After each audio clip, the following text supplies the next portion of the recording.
Señora Laura, antes de que continuemos necesito que escuche algo. La gerente del banco colocó un pequeño altavoz sobre la mesa. Mi cuñada dejó de mover la pierna. ¿Escuchar qué? La mujer no respondió inmediatamente. Miró al abogado del banco. Después me miró a mí. Yo estaba sentado al otro extremo de la sala porque mi hermano me había nombrado albacea de su patrimonio 6 meses antes de morir. Hasta aquella mañana, Laura decía que solo necesitábamos resolver un error con una cuenta bloqueada. No mencionó los $165.500 que habían desaparecido menos de 24 horas después del funeral. La gerente presionó un botón. Hubo un sonido breve. Después escuchamos la voz de mi hermano. Débil. Cansada. Pero inconfundible. Mi nombre es Julián Salazar. Estoy llamando porque recibí una alerta de transferencia que yo no autoricé. Laura se quedó inmóvil. En la grabación, la empleada del banco preguntó. ¿Reconoce la cuenta de destino? Mi hermano tardó unos segundos en responder. Sí. Pertenece a mi esposa. Nadie habló dentro de aquella sala. La voz de Julián continuó. Ella conoce mis claves porque me ayuda a pagar las facturas. Pero no tiene permiso para mover mis ahorros. Quiero retirar cualquier autorización y colocar una alerta. Si vuelve a intentarlo, no aprueben nada sin hablar conmigo directamente. La empleada le pidió confirmar una palabra de seguridad. Julián lo hizo. Luego añadió algo que cambió el rostro de mi cuñada. Y por favor anote esto, si me ocurre algo, ese dinero no es para Laura. Ella recibirá la casa y el seguro de vida. Esta cuenta es para mi hija y para ayudar a mi madre. Mi abogado tiene los documentos. La grabación terminó. El silencio duró tanto que pude escuchar el aire acondicionado. Laura miró el altavoz como si mi hermano pudiera volver a hablar desde allí. La gerente juntó las manos. Esa llamada se realizó 9 días antes de su fallecimiento. Laura respiró por la boca. Él estaba medicado. El abogado del banco abrió una carpeta. La llamada fue autenticada. El señor Salazar respondió correctamente todas las preguntas de seguridad, explicó el intento de transferencia y solicitó medidas específicas. Yo era su esposa. Eso no la convertía en propietaria de la cuenta. Laura se volvió hacia mí. Mateo, no permitas que hablen de mí como si fuera una ladrona. No respondí. La gerente deslizó 4 comprobantes sobre la mesa. $95.000 transferidos a la cuenta personal de Laura. 40.000 enviados a una empresa registrada a nombre de su hermano. 18.500 entregados como anticipo de un vehículo. 12.000 retirados mediante un cheque de caja. El saldo que quedó en la cuenta de Julián era de $7.42. Entonces la gerente hizo la pregunta que mi cuñada llevaba toda la mañana evitando. Señora Laura, ¿por qué vació la cuenta después del funeral si sabía que su esposo había revocado su autorización? Mi cuñada me miró. Y por primera vez desde que Julián murió no parecía una viuda. Parecía una persona que acababa de comprender que el muerto había dejado su propia voz como testigo. Mi nombre es Mateo Salazar. Tengo 53 años. Soy profesor de secundaria, estoy casado desde hace 27 años y durante mucho tiempo creí que las peores peleas familiares comenzaban frente a un testamento. Me equivocaba. Algunas comienzan con una contraseña. Julián era 4 años menor que yo. Cuando éramos niños, él era el que rompía cosas y yo el que intentaba repararlas antes de que nuestra madre llegara. Él hablaba con desconocidos. Yo desconfiaba de todos. Él podía entrar en una habitación sin conocer a nadie y salir con 3 amigos. Yo necesitaba semanas para recordar un nombre. A pesar de nuestras diferencias, fuimos cercanos. No perfectos. Cercanos. Julián conoció a Laura cuando tenía 27 años. Ella trabajaba en una empresa de seguros y él acababa de abrir un pequeño taller de reparación de equipos comerciales. Se casaron 2 años después. Tuvieron una hija, Camila. Durante casi 18 años, desde fuera, parecían una familia estable. No una de esas parejas que publicaban fotografías románticas cada semana. Una pareja normal. Discutían por dinero. Se reconciliaban en la cocina. Olvidaban aniversarios. Organizaban fiestas de cumpleaños. Pagaban una hipoteca. Criaban a una hija. Yo nunca consideré a Laura una intrusa. Era mi cuñada. En Navidad preparaba el postre que le gustaba a mi madre. Cuando mi esposa tuvo una operación, Laura fue quien llevó comida a nuestra casa. Cuando mi padre murió, se quedó hasta el final recogiendo platos y cerrando ventanas. Por eso lo ocurrido después no encajaba fácilmente en la palabra codicia. La codicia suele parecer sencilla cuando se cuenta desde lejos. Dentro de una familia casi nunca lo es. La enfermedad de Julián comenzó con dolor en la espalda. Durante meses creyó que era consecuencia del trabajo en el taller. Tomó analgésicos. Cambió de silla. Durmió con una almohada debajo de las piernas. Cuando finalmente fue al hospital, el médico encontró algo que ninguno de nosotros esperaba. Cáncer de páncreas. Recuerdo el día en que Julián me llamó. No le digas a mamá todavía. ¿Qué te dijeron? Que hay que hacer más estudios. Julián. No quiero que se asuste antes de tiempo. Mi madre tenía 79 años. Había sobrevivido a mi padre, a una operación de corazón y a una neumonía. Pero para Julián seguía siendo la mujer que necesitaba protección. Los estudios confirmaron lo peor. Hubo cirugía. Quimioterapia. Meses buenos. Semanas terribles. Laura dejó su trabajo para cuidarlo. Ese detalle importa. Ella organizaba medicamentos. Dormía en una silla junto a la cama cuando él tenía fiebre. Limpiaba vómito. Discutía con compañías de seguros. Llevaba un cuaderno con horarios, dosis y síntomas. Yo iba 2 veces por semana cuando podía. Mi esposa cocinaba. Mi madre llamaba todos los días. Camila, que entonces tenía 16 años, intentaba seguir asistiendo a la escuela mientras veía a su padre desaparecer físicamente. Pero Laura estaba allí cada mañana. Sería deshonesto negar lo que hizo. Cargó con una parte de la enfermedad que ninguno de nosotros vivió de la misma manera. Y durante mucho tiempo se lo agradecí. Quizá demasiado. Al principio, Julián seguía controlando sus cuentas. Después comenzó a pedirle a Laura que pagara facturas desde su teléfono. Le dio las claves. Le explicó qué cuenta usar. Firmó un poder limitado para que pudiera resolver asuntos médicos y administrativos si él estaba hospitalizado. Nunca pensé en eso como peligroso. Era su esposa. Era la persona que lo cuidaba. ¿Por qué no iba a confiar en ella?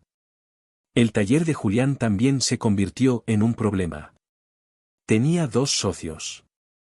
La enfermedad lo obligó a vender su participación. Después de impuestos, deudas y pagos pendientes, recibió poco más de $220.000. Parte se usó para gastos médicos. Otra parte quedó en una cuenta personal a su nombre. No era una cuenta secreta. Laura sabía que existía. Yo también. La diferencia era que ninguno de nosotros sabía exactamente qué pensaba hacer Julián con ese dinero. Hasta 6 meses antes de su muerte. Una tarde me pidió que fuera a verlo sin decírselo a nadie. Llegué a su casa alrededor de las 7. Laura había salido con Camila. Julián estaba sentado en el salón con una manta sobre las piernas y una carpeta marrón en la mesa. Necesito pedirte algo, dijo. Claro. Quiero que seas el albacea. Lo miré. No hables así. ¿Así como? Como si ya. No terminé la frase. Julián sonrió con cansancio. Mateo, no me ayudas fingiendo que no sabemos dónde estamos. Me senté. Abrió la carpeta. Había un testamento, documentos de seguro, información sobre la casa y una hoja con instrucciones.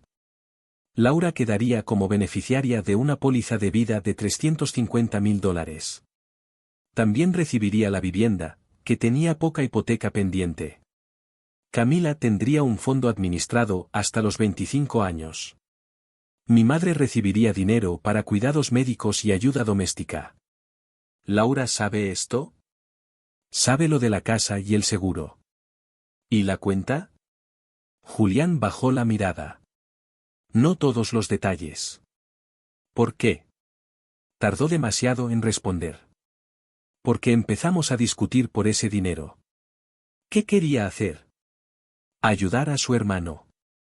El hermano de Laura, Esteban, tenía un restaurante que llevaba años perdiendo dinero.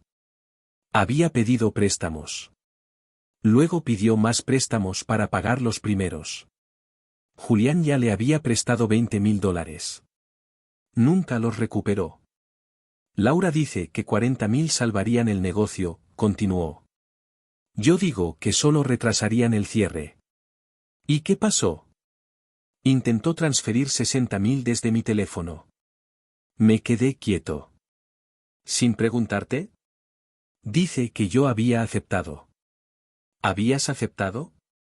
Le dije que lo pensaría. Julián se frotó la frente. No quiero convertirla en una villana. Está cansada. Dejó su trabajo. Ha hecho cosas por mí que nunca podré pagar. Eso no le da permiso para mover dinero. Lo sé. ¿Cancelaste la transferencia? Sí. ¿Cambiaste las claves? Todavía no. Lo miré con incredulidad. Julián. Vivo con ella. Dependo de ella para casi todo. No quiero pasar mis últimos meses vigilando mi teléfono como si durmiera junto a una extraña. Esa frase me acompañó mucho tiempo. No porque confiara en Laura. Porque Julián quería confiar. Hay una diferencia. Habla con el abogado, le dije. Ya lo hice. Señaló la carpeta. La cuenta irá al patrimonio. El fondo de Camila y la ayuda para mamá saldrán de ahí. Laura recibirá suficiente para estar segura. ¿Suficiente según quién?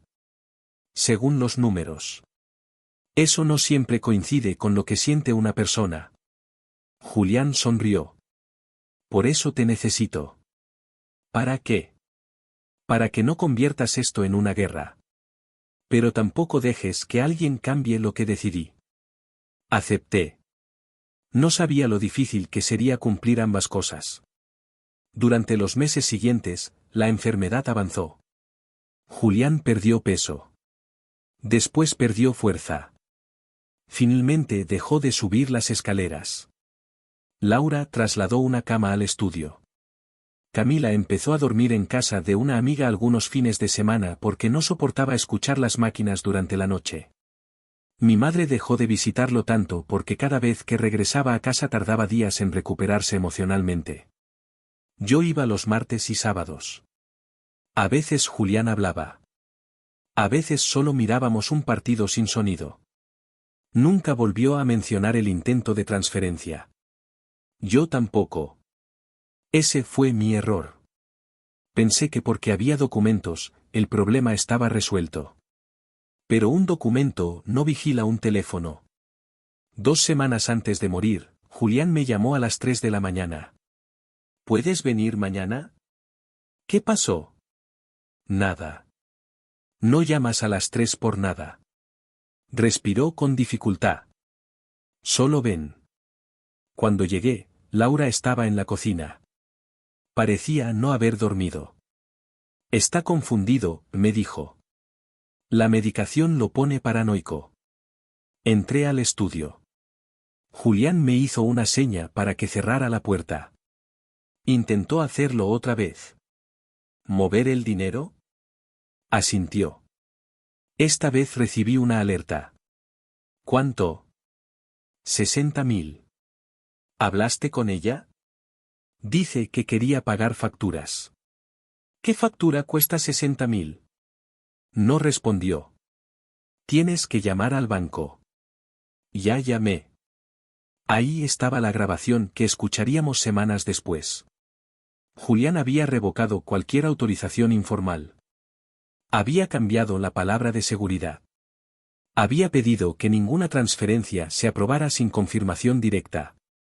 ¿Quieres que me lleve el teléfono? Pregunté. No. Entonces cambia el código. Laura necesita entrar para pagar cosas. Yo puedo hacerlo. Julián cerró los ojos. No quiero humillarla. Ella intentó sacar $60.000. Y lleva un año bañándome. La respuesta me dejó callado. Después abrió los ojos. No todo cabe en una sola verdad, Mateo.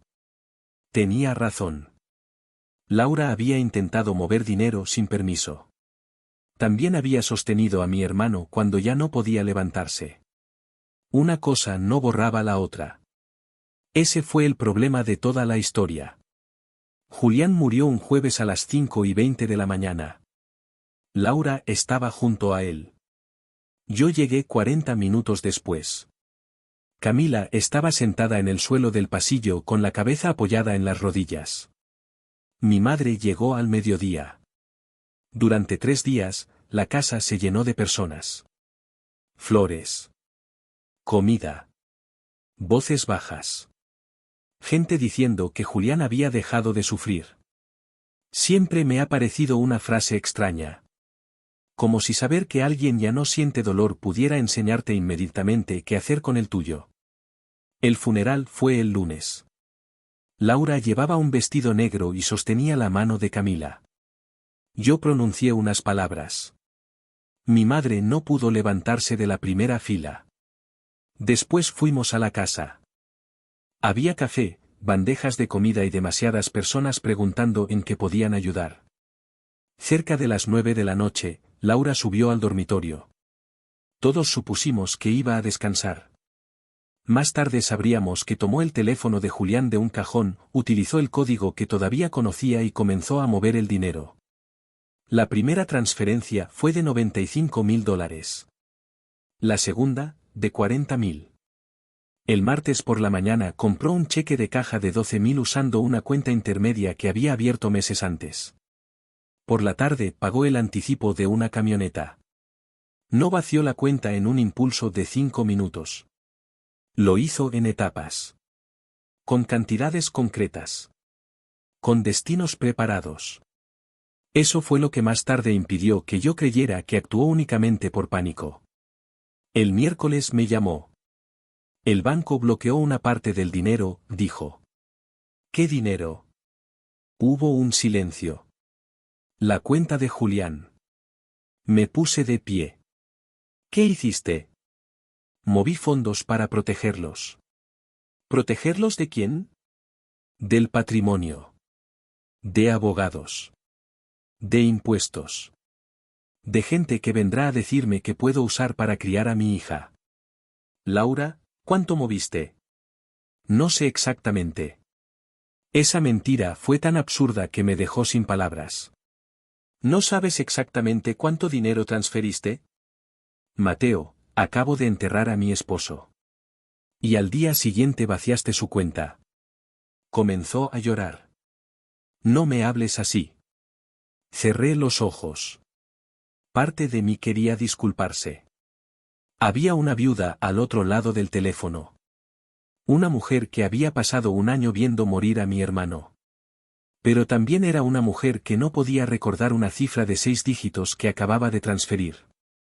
No hagas nada más, dije. Necesito pagar el funeral. El funeral está cubierto. Necesito pagar la hipoteca. La póliza cubrirá la casa. Silencio.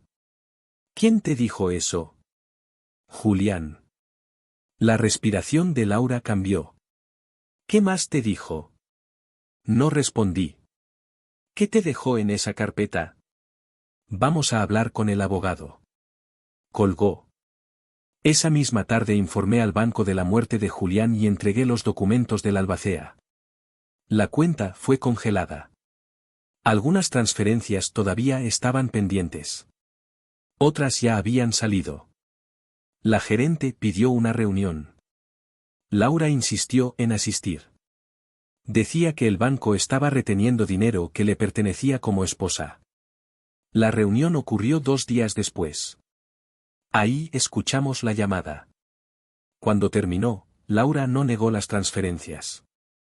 Negó la intención. No estaba robando, dijo. Estaba asegurando el futuro de mi hija. El abogado del banco señaló los comprobantes. $40.000 fueron enviados al negocio de su hermano. Esteban me prometió devolverlos. 18.500 fueron entregados a un concesionario. Necesitaba un vehículo confiable. Y 95.000 pasaron a una cuenta únicamente a su nombre. Laura apretó las manos. Soy la esposa de Julián. Todo lo que teníamos era familiar. Esta cuenta no era conjunta, dijo la gerente. Solo porque él era obsesivo con el dinero. Me miró. Diles cómo era. No respondí. Diles que controlaba cada gasto. ¿Laura? No. Todos quieren escuchar una llamada de 9 minutos y creer que eso resume 18 años de matrimonio. Su voz se quebró. ¿El banco grabó las noches en que yo limpiaba sangre? ¿Grabó cuando tuve que decirle a Camila que su padre quizá no llegaría a verla graduarse? ¿Grabó cuando dejé mi empleo porque ninguno de ustedes podía estar ahí todos los días? Nadie habló. Porque cada palabra era cierta. La gerente bajó la mirada. El abogado cerró la carpeta por un momento. Laura continuó. Julián podía decidir desde una cama que yo recibiría, suficiente. ¿Suficiente para qué? ¿Para vivir con los recuerdos? ¿Para empezar de cero a los 48 años después de perder mi trabajo, mi esposo y mi vida? Yo respiré lentamente. Tienes razón en algo. Laura me miró. Hiciste más por él cada día que cualquiera de nosotros. Sus hombros bajaron un poco. Entonces entiendes. Entiendo tu cansancio. Entiendo tu miedo. Entiendo que sacrificaste años de trabajo y salud. ¿Entonces? Pero una contraseña no es una herencia. Su rostro volvió a endurecerse. Ese dinero era de nuestra familia. Julián dejó instrucciones. Julián estaba muriendo. Y seguía siendo dueño de sus decisiones. Laura apartó la silla y se puso de pie. No voy a quedarme aquí mientras convierten mi matrimonio en un expediente. Tomó su bolso. Antes de salir, la gerente dijo. Señora Laura, los fondos restantes permanecerán congelados. También solicitaremos la devolución de las transferencias no autorizadas. Laura se detuvo. ¿Y si no puedo devolverlos? El abogado respondió.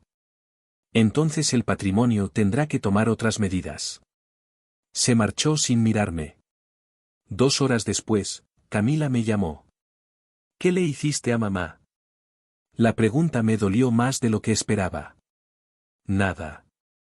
Dice que intentas quitarle todo. No es verdad. Dice que papá te puso a controlar el dinero porque nunca confió en ella. Miré la carpeta marrón sobre mi escritorio. Camila, esto no deberíamos hablarlo por teléfono. ¿Cuánto dinero quieres? Yo no quiero nada. Todos dicen eso antes de hablar de cuentas. Colgó. Esa noche comprendí que el problema ya no era recuperar dinero. Era impedir que la hija de mi hermano heredara una guerra junto con un fondo. El abogado de Julián se llamaba Ricardo Molina. Había preparado el testamento, el fideicomiso de Camila y las instrucciones para mi madre. Nos reunimos el lunes. Revisó cada documento. La casa pasa a Laura, explicó. La póliza de vida también está a su nombre. La cuenta bancaria forma parte del patrimonio y debe utilizarse según el plan. ¿Cuánto va para Camila? 100.000 al fideicomiso, después de gastos y ajustes. ¿Y mi madre? 50.000 para cuidados y apoyo. ¿Qué queda para Laura desde esa cuenta? Una cantidad para gastos funerarios y obligaciones finales. Pero su seguridad principal está en la póliza y la vivienda. Ella dice que sacrificó su carrera. Ricardo se quitó los lentes. Probablemente es verdad. ¿El testamento reconoce algo por cuidado? No específicamente. Entonces puedo entender por qué está resentida. Entender el resentimiento no valida una transferencia no autorizada. Ese fue el tipo de respuesta que necesitaba. No una frase que convirtiera a Laura en monstruo. Una línea que separara emoción de permiso. El banco logró recuperar los $95.000 antes de que Laura los moviera otra vez. También detuvo los 40.000 enviados al restaurante de Esteban. El concesionario aceptó devolver el anticipo, descontando una penalización. El problema era el cheque de 12.000. Laura ya había usado parte para pagar tarjetas, 2 meses de hipoteca y varios gastos personales. Además, faltaban otros $9.000 de retiros pequeños realizados durante los últimos meses de vida de Julián. No eran compras médicas. No eran facturas de la casa. Había pagos a una agencia de viajes, a una tienda de muebles y a un abogado especializado en divorcios. Cuando Ricardo me mostró el estado de cuenta, sentí que algo se hundía dentro de mí. ¿Divorcios? La consulta fue 4 meses antes de que Julián muriera. ¿Estaba pensando dejarlo? No lo sabemos. ¿Julián lo sabía? Tampoco. No quise construir una acusación sobre una factura. La gente consulta abogados por muchas razones. Aún así, el dato cambió la historia. Mientras Julián organizaba cómo proteger a su esposa, su hija y su madre, Laura quizá estaba organizando una salida. 3 días después recibimos una carta de su abogado. Afirmaba que los retiros anteriores eran reembolso por gastos de cuidado. También exigía $120.000 adicionales como compensación por 18 meses de trabajo no pagado, pérdida de ingresos y administración del hogar. Ricardo leyó la cifra. Esto no está en el testamento. ¿Puede reclamarlo? Puede reclamar casi cualquier cosa. Demostrarlo es otra cuestión. ¿Qué hacemos? Pedimos cuentas. La palabra parecía fría. Cuentas. Pero eso era exactamente lo que faltaba. Durante meses, todos habíamos dicho que Laura sacrificaba mucho. Nadie había preguntado cuánto dinero ya había utilizado, qué facturas había pagado Julián ni qué gastos correspondían realmente al cuidado. La revisión tardó 3 semanas. Descubrimos que Julián había pagado una enfermera 4 noches por semana durante los últimos 6 meses. También había cubierto el seguro médico de Laura, la hipoteca, los alimentos, la gasolina y una aportación mensual a una cuenta personal de ella. No eliminaba su sacrificio.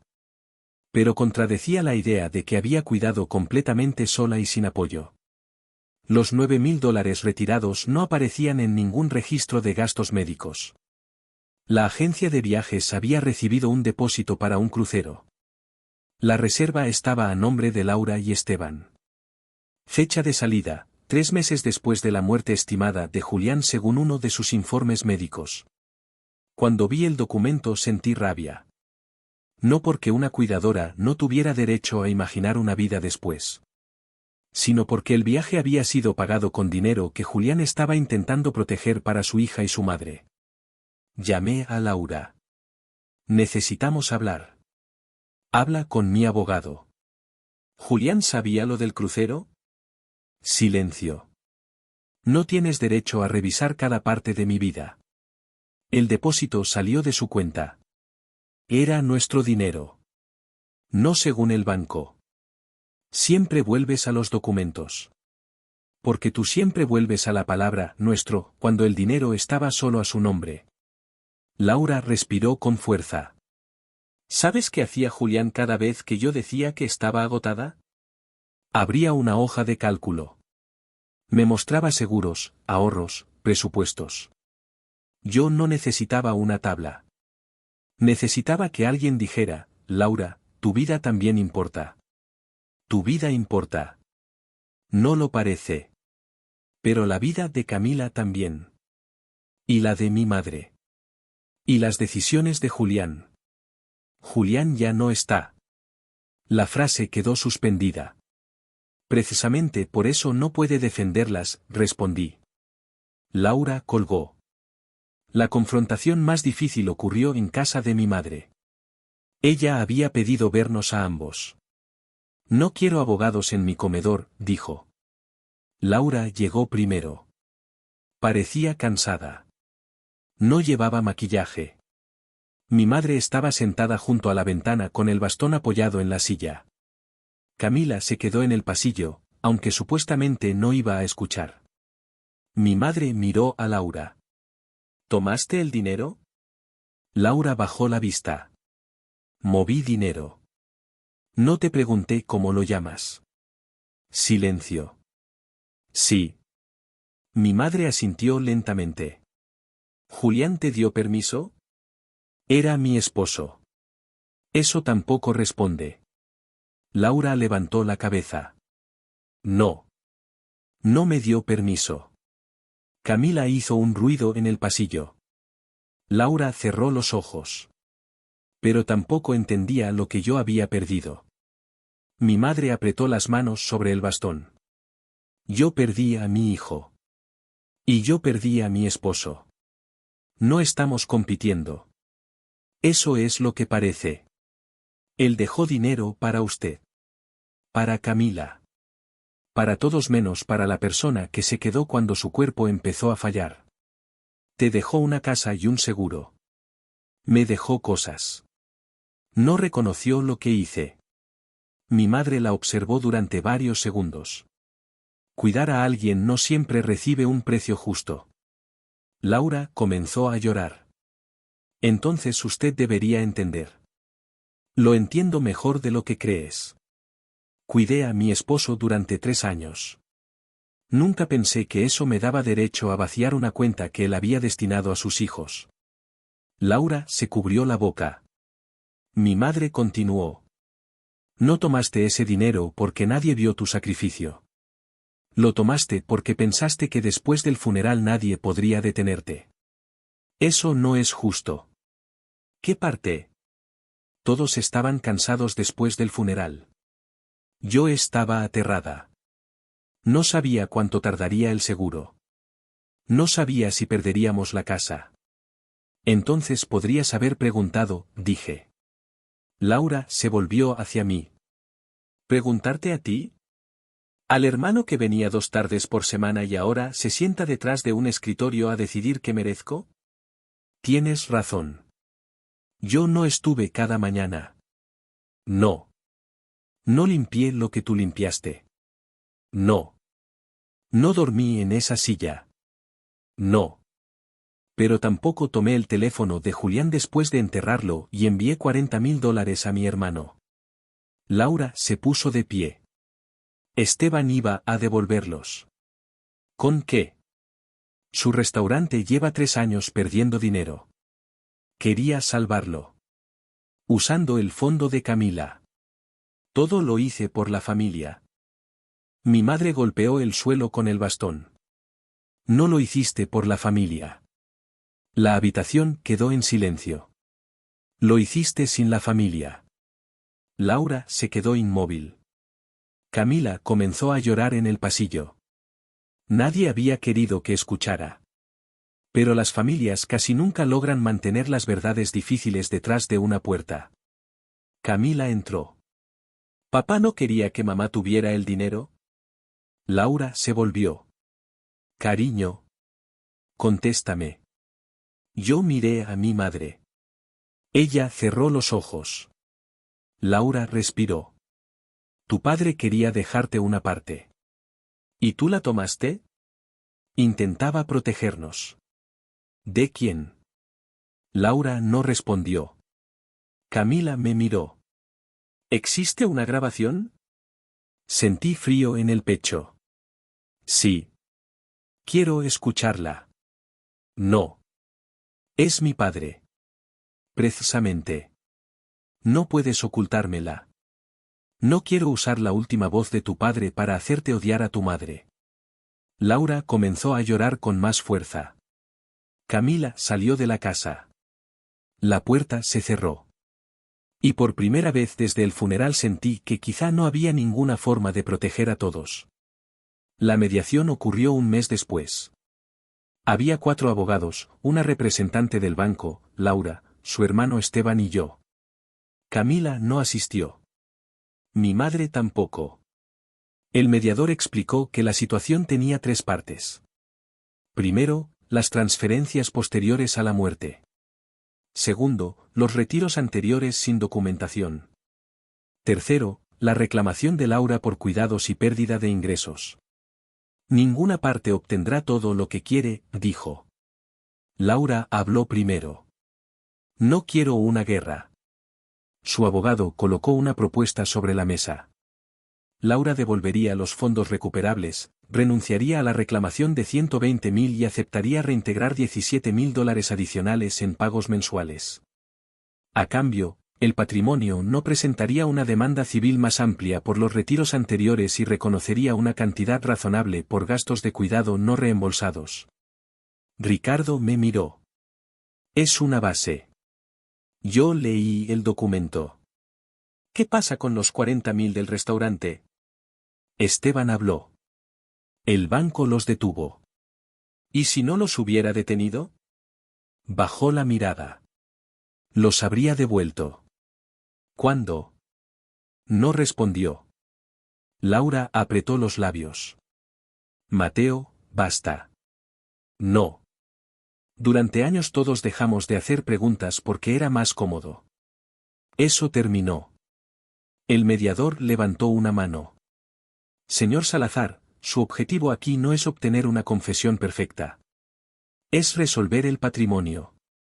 Tenía razón. La venganza puede disfrazarse de necesidad de respuestas. Y una persona puede seguir haciendo preguntas no porque falte información, sino porque quiere escuchar al otro sufrir al decirla. Respiré. Quiero que el fondo de Camila quede protegido completamente. Sí, dijo Laura. Quiero que los 50.000 de mi madre se respeten. Sí. Quiero cuentas claras de cada cantidad que se reconocerá por cuidados. Su abogado asintió. Y quiero que Laura conserve la casa y el seguro, como Julián decidió. Laura levantó la vista. Parecía sorprendida. ¿No vas a intentar quitarme la casa? Nunca quise hacerlo. Mi abogado dijo que podías reclamarla por fraude. Puedo intentar muchas cosas. No significa que deba hacerlo. La mediación duró 7 horas.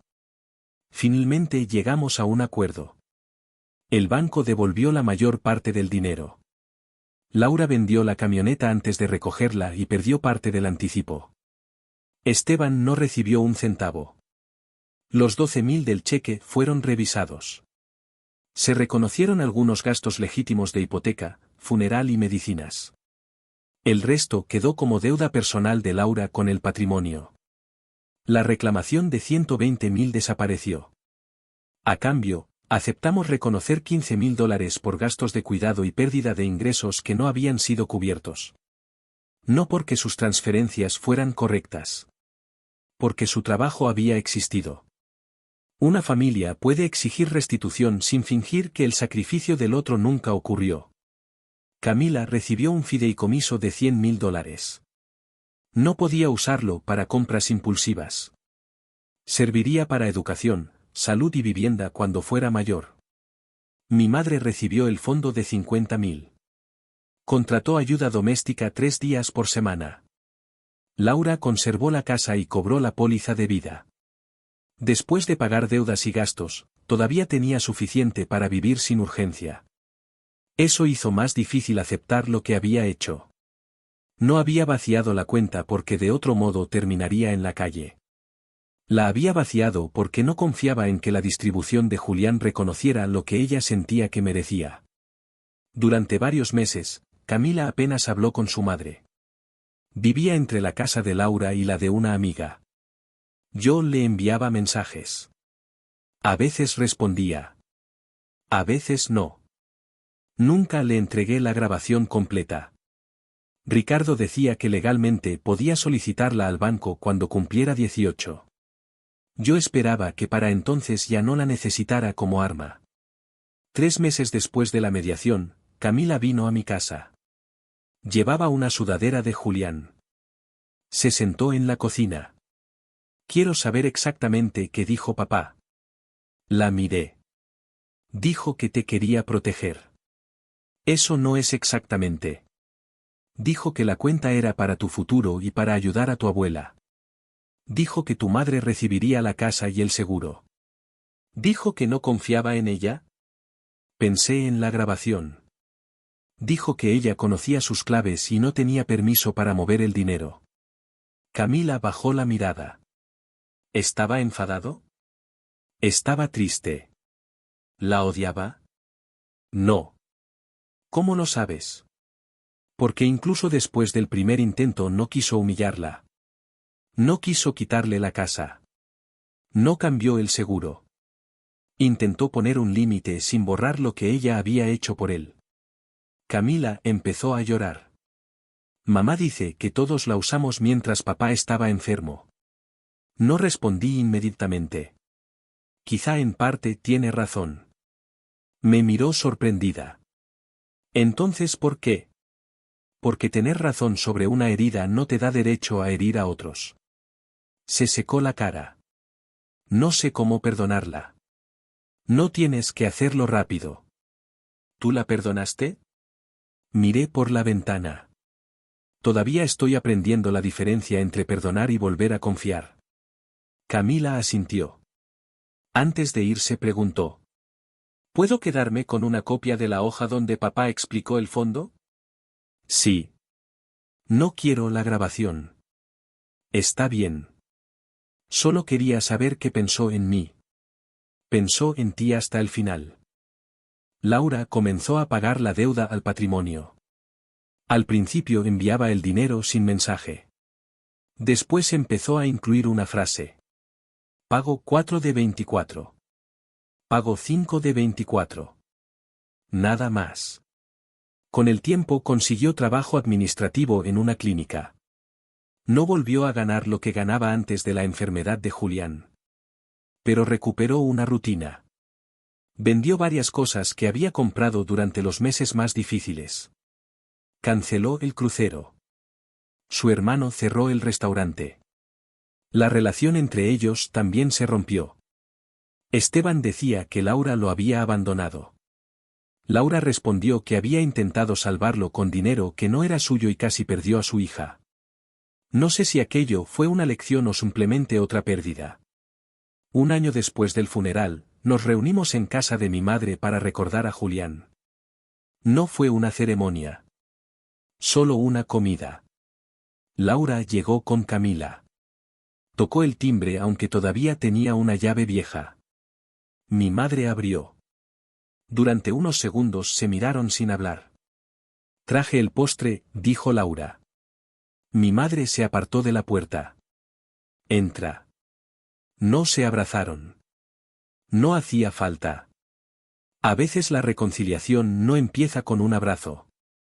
Empieza con una persona tocando una puerta que antes abría sin preguntar. Después de comer, Camila sacó una caja. Dentro había fotografías, recibos del taller y el viejo teléfono de Julián. La compañía va a borrar la cuenta, dijo. Quiero guardar algunas fotos. Laura miró el teléfono. Su rostro cambió.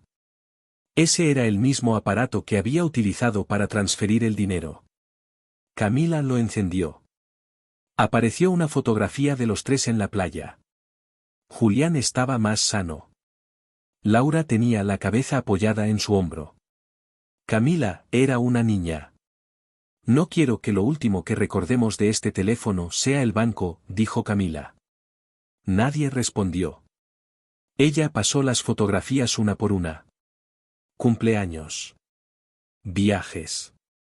Una cena quemada. Julián dormido en el sofá. Laura riéndose con harina en el cabello. La vida completa que había existido antes de convertirse en documentos.